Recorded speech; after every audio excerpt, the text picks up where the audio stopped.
Yesu ashimwe, turabashuhuje mu izina rya Yesu, turashima Imana kubw'umunsi mwiza yongeye kuduha, turanezerewe, tuguwe neza muri Kristo Yesu. Bene data, nta mugisha nko kumenya Kristo. Kristo ni umwami, Kristo ni umukiza, Kristo aradukunda, Kristo atuzi wese kuko niwe waturemye. Bibiliya iravuga ngo nta cyaremwe na kimwe kitaremwe nawe. Rero mbahaye ikaze kubw'ijambo ry'Imana, ijambo twubaha, ijambo ryaremye isi n'ijuru, ijambo ryakuremye rikandema.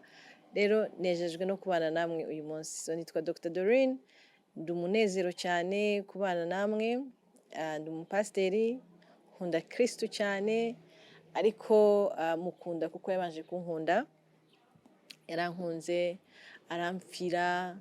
Oh my God, nta kintu cyiza nko kugira inshuti igukunda, bikarenga kugukunda, urukundo rwe rukagera naho agupfira. Ni ibintu bidasanzwe. Rero nejejwe nuko nje kubabwira umwami w'abami, nje kubabwira kugira neza kw'Imana, nje kubabwira Kristo wazutse, wapfuye, wabambwe agapfa akazuka ku munsi wa gatatu. Ni umwami rero. Yahanuweho n'abahanuzi bose, tumubona mu bahanuzi babanje bagiye bamuvugaho.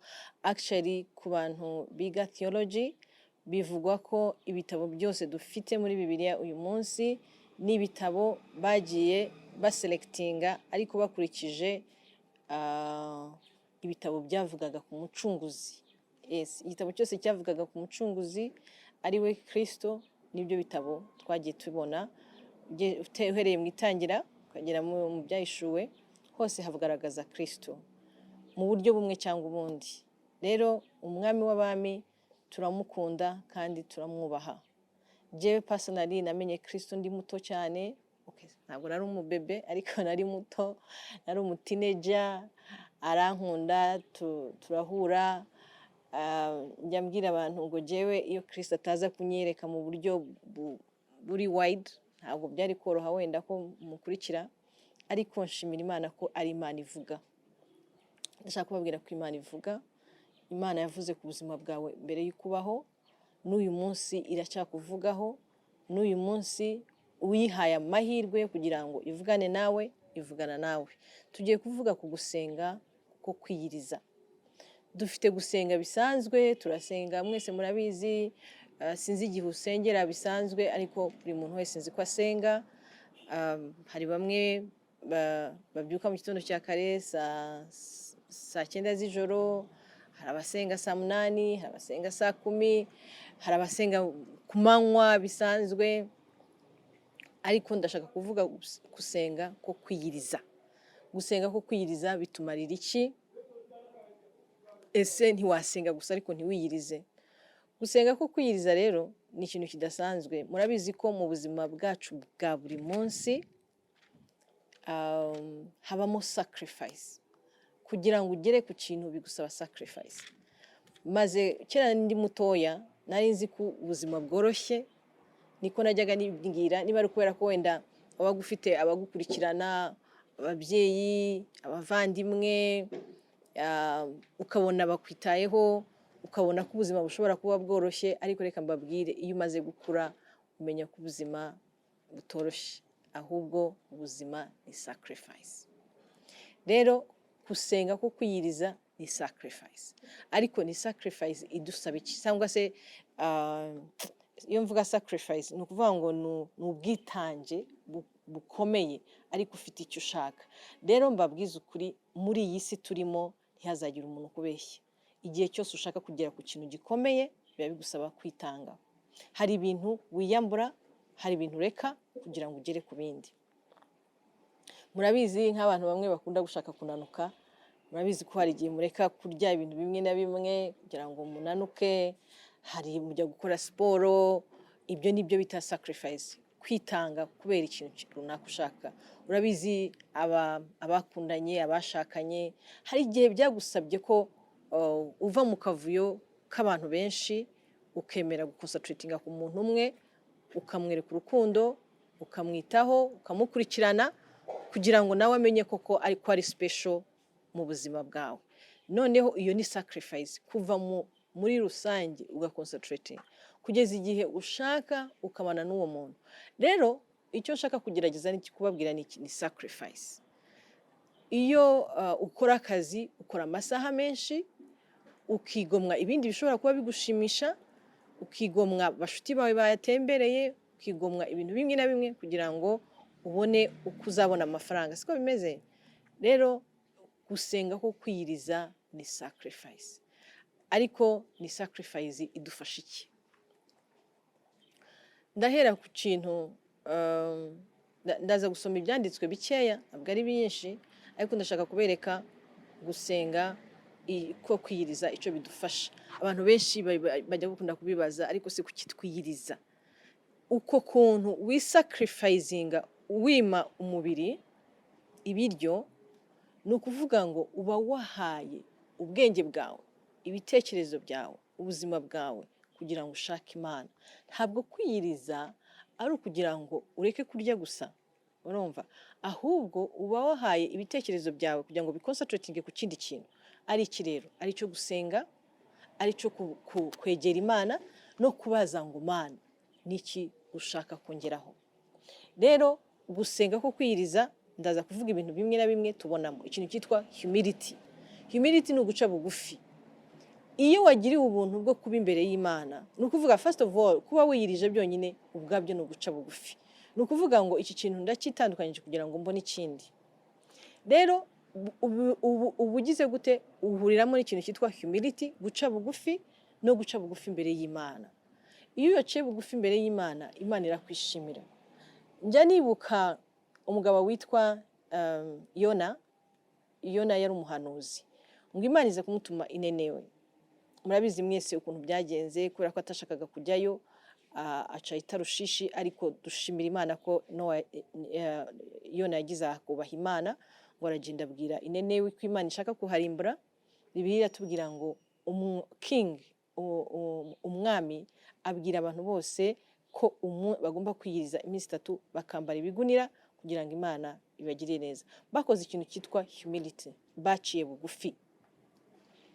They were humble, baciye bugufi imbere y'Imana, barabwira ngo Imana turagusaba imbabazi kubw'ibyaha byacu, kubw'ibicumuro byacu, kubw'intege nke zacu. Reka nkubwire bene data, ntihazagira umuntu ukubesha. Twese hano kuri iyi si turabanyantege nkeya, turabanyabyaha, twisanga twakoze ibintu rimwe na rimwe utifuza gukora.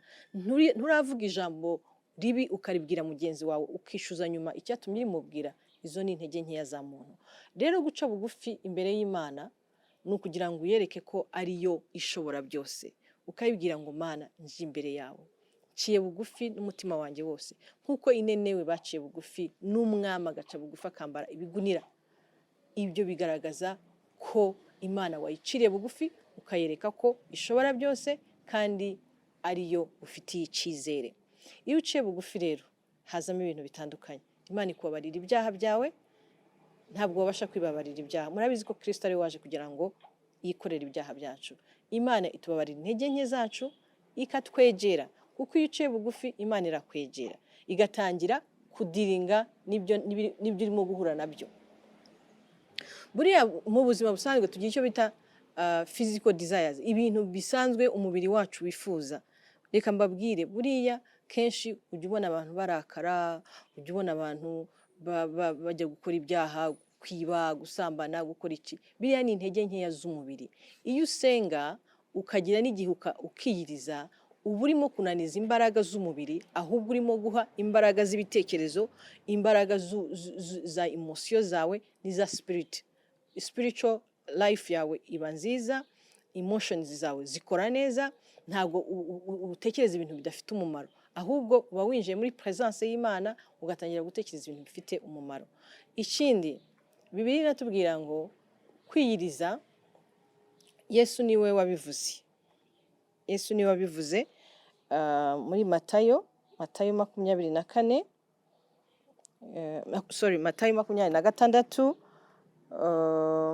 ku murongo duhereye kuri 40, aravuga ngo agaruka aho abigishwa bari asanga basinziriye, abaza Petero ati harya ntimubashije kubana amaso nanjye isaha imwe? Mube maso musenge mutajya mu mosha. Gusenga ko kwiyiriza kukufashisha kutajya mu moshya. Amoshya ni iki? Ni temptation, ibigeragezo. Bene data, iyi si yuzuye ibigeragezo. Hari ibigeragezo biza kubera kutiyiriza, kubera kudasenga. Hari ugusenga gusanzwe ko noneho iyo wiyiriza hari ibigeragezo completely bitakwegera. Kubera iki? Uhabwa imbaraga, spirit yawe ihabwa imbaraga ku buryo uba bold. Iyo tuvuga kuba bold, utangira gufata ibyemezo bimwe na bimwe bikakaye. Hari igihe bikusaba yuko hari inshuti ureka kubera ko aho zikujyana atari heza. Icyo gihe uba urimo avoidinga temptations. Murabizi ko ibigeragezo biratandukanye. Hari ibigeragezo twizanira, hari ibigeragezo bizanwa n'umwanzi, hari ibigeragezo bizanwa n'ibihe. Murabyumva neza. Ariko Yesu icyo yavugaga, musenge mutagwa mu mosha. Iyo wiyiriza hari amosha Imana ikurinda, cyangwa se hari ibigeragezo Imana igucishaho. Bakobwa batarashaka, musenge musabe Imana iyobora ibitekerezo byanyu, iyobora inzira zanyu. Niba ushaka kuzagira ejo heza, biragusaba kutangira nonaha ugasenga kugira ngo Imana ikurinde ibigeragezo bitari ngombwa, ikurinde abantu batari ngombwa. Abahungu namwe nuko Imana ibarinde gukora choices zitari zo. Ariko ubikura hehe? Ubikura mu kwegera Imana. Iyo wegereye Imana bigusaba kwirukana ibintu bimwe na bimwe bitari ngombwa, biguha imbaraga, ukaba bold, ukafata decisions zidasanzwe. Ibyo bikagukiza ibigeragezo bimwe na bimwe. Hari ibigeragezo bindi kubera gusenga Imana ikuraho. Bibiliya iravuga igihe Yesu yari arimo kwigisha intumwa ze gusenga, aravuga ngo mubwire data abakize temptations. Yes, hari ibigeragezo Imana ishobora kwemera, nk'igihe yemeraga ibigeragezo byageraga kuri Yobu. Bibiliya iravuga ngo Satani ngo yagiye ngo aha abana b'Imana bashengera baramya Imana. Noneho ngo Imana iramusanga iramubwira ngo urakora iki hano? Ngo nahoze ndimo kuzerera mu isi, nahoze ndimo kuzerera. Aramubwira ngo wabonye umugaragu wanjye Yobu? Aramubwira ati Yobu se ko wamuhaye byose ntacyo yigeze abura. Wamuhaye ibintu byose, Yobu ameze neza, ariko biriya bintu bimukuyeho. Yobu yamera nk'abandi bose, yakwihakana. Imana iramubwira ngo ngo genda ujye kubimukura, ariko ntukore ku buzima bwe. Urumva ko ari permission. Ariko iyo urimo gusenga, ugasenga wiyiriza, hari ibigeragezo bitakugeraho. Kubera iki? Uba uri muri protection. Rero niyo dusenga dusaba Imana ngo iturinde ibigeragezo, kuko iyo winjira in the presence of God, iyo winjira mu bwiza bw'Imana ukayisaba kukurinda ibigeragezo, irabikurinda, iguha imbaraga zo kurinda bimwe na bimwe. Bene data, hari ibintu bimwe na bimwe tujyamo bitadufitiye umumaro, ariko iyo usenga wiyiriza hari ibintu Imana ikurenza. N'inshuti zidakwiriye n'abantu badafite umumaro baragenda, n'ibintu bidafite umumaro ntibikugeraho. Gusenga ko kwiyiriza, icyo ni cya kabiri. Ikindi gusenga twabonye gusenga aho hantu naringiri wenda cyo aho Imana iguha imbaraga. Imana iguha imbaraga zo kurwana intambara zimwe na zimwe, warfare, kurwana intambara. Bibiliya itubwira ko umugore witwa Esther yari umwamikazi. Murabizi ukuntu yabaye umwamikazi, Imana imushaka kugira ngo abashe gucungura bene wabo. Bene data, gusenga bituma uba muri position yo gukiza bene wanyu, uba mu mwanya wo gukiza igihugu. Reka mbabwire, twebwe abantu Imana yagiriye ubuntu dukwiriye gusenga, dukwiye gufata umwanya tugasenga, tukiyiriza. Iki si igihe cyo gukina, iki ni igihe cyo gusenga, ugasengesha ibishoboka byose. Bibiliya ivuga ngo musenge amasengesho y'uburyo bwose. Nayo kwiyiriza niyo ndimo kuvuga. Mwiyirize, musengere igihugu kigira amahoro, igihugu kigira umutekano, igihugu kigire prospering, igihugu kigire abatekamutwe bakeya, igihugu kimere neza. Iyo inzara idahari ntago abantu biba. Iyo abantu bafite uburyo hari ibintu bihinduka. So gusenga ko kwiyiriza hari ibintu guhindura. Umuntu witwa Esther na Morodekayi, murabizi mu gitabo cya Esther, Bibiliya iravuga ngo Esther igihe kiragera ariyiriza iminsi 3 n'abiwabo, abwira na bene wabo ati mwiyirize. Icyo yasengeraga ni iki? Kugira ngo abashe arwane intambara yo gukiza bene wabo. she became so bold. Ntabwo gusenga bikuraho ikibazo, ahubwo gusenga bituma wowe ugihabwa imbaraga zo gukuraho ikibazo. Bibiliya iratubwira ngo Esiteri arasenga yiyirije na bene wabo ngo ahabwe imbaraga zo kubasha kujya ibwami kuvugana n'umwami, kandi ngo yari atarahamagarwa.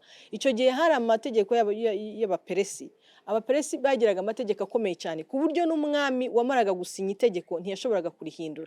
Murabizi neza igihe cya Daniel, Bibiliya iravuga ngo Dariyo ari umwami w'icyo gihugu asinya amategeko, arangije asanga ayo mategeko arimo aragongana n'inshuti ye. Umugabo yari azi ko ari inyangamugayo Daniel, arangije aravuga ati bahememukiye kubera ko nasinye ibintu ntabizi, ntazi umugambi wabo. Ariko ananirwa gukiza Daniel kugeza igihe bamujugunyiye mu rwobo. Aza kumurira mu gitondo aramubwira ati ese Imana yawe yakurinze. Ibyo si byo nshaka gutindaho, ariko ndashaka kuvuga gusenga ko kwiyiriza kwatumye Esiteri abasha kwinjira akaburekinga amategeko, akinjira agakora ikintu kidasanzwe. Nta muntu wari wemereye kujya ibwami kuvugana n'umwami atahawe randevu, atahawe uruhusha. Ariko arababwira ati musenge jewe nzagenda, if I perish I perish. Bene data, hari igihe ugera ukareba ibintu bimwe na bimwe bigucikize bidasobanutse, bikagusaba ko ukora ikintu kidasanzwe, ukavuga uti ngiye kwiyahura imbere y'Imana, impa imbaraga mbashe gufata decisions z'ibintu bimwe na bimwe. That is warfare. So ararwana, arasenga, arangije apenetratinga, ubwoba burashira. Ubwoba bumaze gushira ajya kureba umwami. Rero gusenga ko kwiyiriza kuguha imbaraga utarusanganywe, ukinjira ahantu habasha gukiza igihugu, ukinjira ahantu habasha gukiza famiye yawe, ukinjira ahantu habasha kugukiza kagahindura amateka yawe, ukinjira ahantu. Reka mbabwire, nabonye gusenga guhindura ibintu. Iyo uri mu gusenga hari ibintu Imana ikubwira, ikabikubwira ku gihugu cyawe, ikabikubwira ku muryango wawe, ugahagarara ukabyanga, warangiza hakabaho breakthrough, ibintu bigatungana. Uyu munsi ndakubwira ngo gusenga ko kwiyiriza ni umugisha ku buzima bwawe, kuko biguha imbaraga zo kurwana intambara utashobora kurwana mu buzima busanzwe. Ndabakangurira rero gusenga ko kwiyiriza. Murabizi neza ku mwami wacu twubaha Yesu Kristo yasenze iminsi 40 n'amajoro 40. Yari arimo gukora iki? Abantu bakora ubushakashatsi bavuga ko biriya bibazo, biriya bigeragezo yaciyemo bitatu, yaciwemo n'ibigeragezo byananiye umuntu witwa Adamu wa mbere.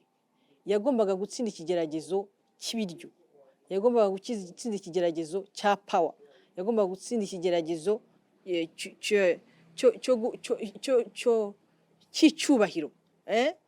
Rero iyo usenga hari imbaraga ziguha overcoming ibintu bimwe na bimwe.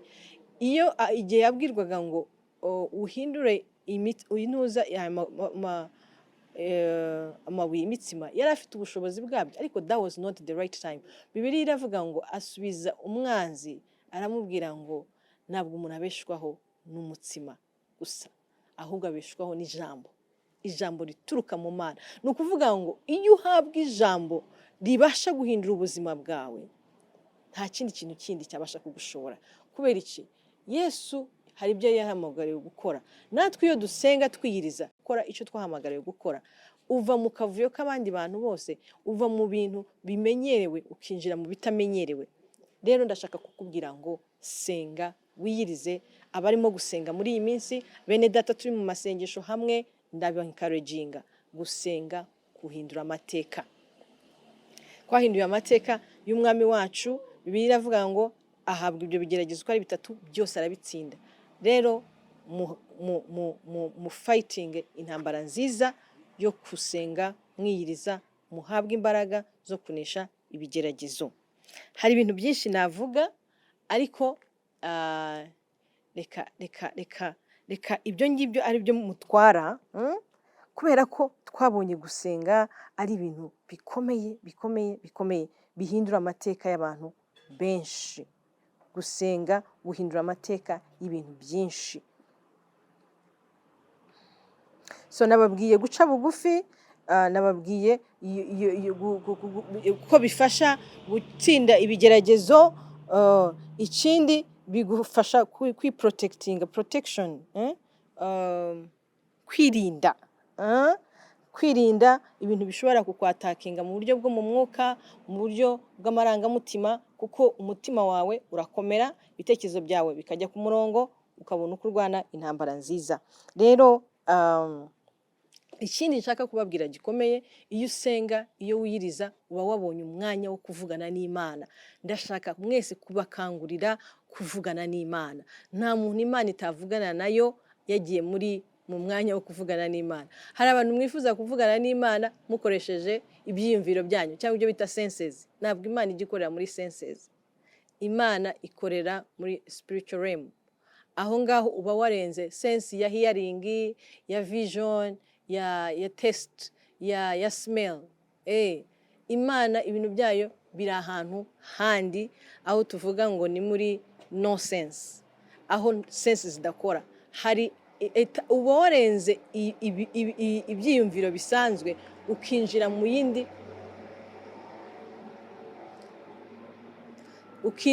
yindi realm. Rero ndabakangurira gusenga kugira ngo mwumve ijwi ry'Imana. Imana iravuga. Jewe mbabwije ukuri, ikintu cyatumye nkomera ku Mana nuko Imana yamvugishije.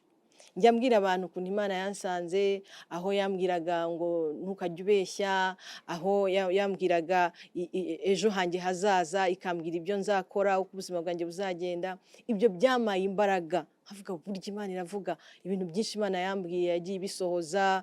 Natangiye kumva Imana nkiri muto cyane, ndi umutineja, ndi muri high school.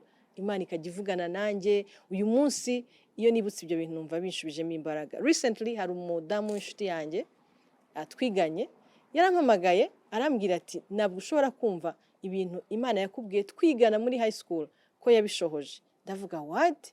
Nibwo agerageje kunyibutsa bimwe na bimwe. Ndavuga Mana, ndagushima ko ujya uvuga kandi ugasohoza. Rero Imana yacu iravuga. Iyo winjiye mu gusenga ko kwiyiriza, biguha amahirwe yo kugabanya amajwi yandi, biguha amahirwe yo kugira ngo ibitekerezo byawe biconnectinge neza n'ijuru. Kuko ikintu kimwe nashaka kubabwira, uko umubiri wacu Imana yawuremye, tuvuge nk'ubu iyo uriye, hari abantu muzi iyo mumaze kurya ko mucika intege. Nta kindi gituma ucika intege, nuko imbaraga nyinshi zijya kuri concentration ya digestion, uko ibiryo bikora. Noneho ibindi byose bigacika imbaraga. Ariko iyo waretse ibiryo, functioning y'umubiri, concentrating ku kintu urimo gushyiraho imbaraga, gutekereza, gusenga, guconnectinga n'Imana. Rero iyo usenga uvugana n'Imana. Imana iguha amasezerano. Mwese murabizi abantu bagiye bahabwa amasezerano nuko wagize umwanya wo kuba imbere y'Imana. Imana ntiyagusanga mu isoko ngo ikubwire kuko urahuze. Imana ntiyagusanga mu kabari, bishoboka. Imana ntiyagusanga ahandi hantu hari congested. Birasaba yuko we uyemerera ikakubera Yesu ukamwakira mu mutima wawe, mu bwenge bwawe, akakubera umukiza, kandi ugasenga akakuyobora. Rero ndabashimiye abantu batarakizwa, ndabincouraginga gukizwa. Hari byinshi biri mu Mana utashobora gukura ahandi, kuko iyakuremye iragukunda kandi irakuzi. Irashaka kugukiza, irashaka kukubohora. Abo bantu bafite ibibazo by'ubuzima, uramutse wemereye Kristo akayobora ubuzima bwawe, you become a different person. Ubu ndi muntu mushyashya nawe kandi uhita ubyiyumvamo. Rero ndabincouraginga, mbashishikariza gusenga ko kwiyiriza, kandi abo turi kumwe Imana ibaha umugisha. N'abataramenya Kristo nk'umukiza n'umucunguzi wabo, nabo bamwakire, babohoke, bakizwe, bamenye Imana, nabo bige gusenga muri ubwo buryo bubahindurira amateka. Turabakunda. Munyemerere nsenge kugira ngo Imana ubagirire neza. Uwiteka nyiricyubahiro, turagushimiye kandi turaguhimbaje. Tugushimiye kubw'ijambo ryawe. Twumvishije aho wabwiye intumwa zawe ngo basenge kugira ngo batagwa mu mosha. Hari ahandi Bibiliya ibivuga, twavuze kuri Esther. Twese turifuza kuba abachampion, turifuza kuba abantu bahindura amateka, bagahindura amateka y'abandi. Abo bantu turimo kuvuga bakijije benshi. Natwe turifuza mu gihe nk'iki uduhe guhesha benshi umugisha. Rero nsabiye buri muntu wese uzumva iyi video ahabwa umugisha, yambara imbaraga, utarakwizera kwizere, utarakizwa akizwe, utarakwakira kwakire. Mwami Yesu umubere umukiza, umubere umucunguzi. Hanyuma na bene data bari mu masengesho yo gusenga babe encouraged, bamenye ko Imana ivuga kandi bashake kumva ijwi ryawe, n'ibindi byose ubarinde temptations, ubarinde n'izindi ntambara zose. Urakoze Yesu, mu izina rikomeye ry'umwami wacu Yesu Kristo, amen.